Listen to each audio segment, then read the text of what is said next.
Dari video amatir memperlihatkan upaya pencarian korban perahu tenggelam di Teluk Mawasangka Tengah menggunakan perahu dan alat penerangan.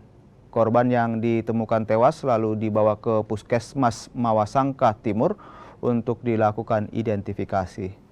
Sebelumnya 40 warga Desa Lagili, Kecamatan Mawasangka Timur pulang menggunakan perahu usai menyaksikan hiburan malam Hari Jadi Kabupaten Buton Tengah. Saat pulang, warga naik perahu Katinting dari Pelabuhan Lakoruo menuju Pelabuhan Desa Lagili. Sekitar 500 meter sebelum tiba di Desa Lagili, perahu miring dan bocor hingga akhirnya terbalik. Kepala Basarnas Kendari mengatakan peristiwa ini menyebabkan 15 orang tewas, 6 selamat dan 19 orang dalam pencarian.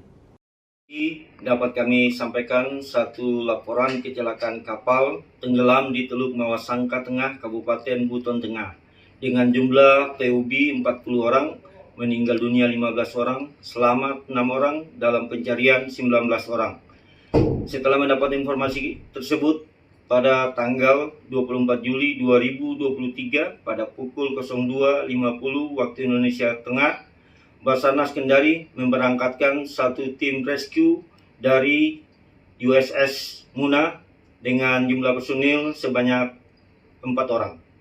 Selanjutnya pada pukul 04.50 waktu Indonesia Tengah, Basarnas Kendari kembali memberangkatkan rescue boat 210 dari Pelabuhan Murhum Babau dengan peralatan lengkap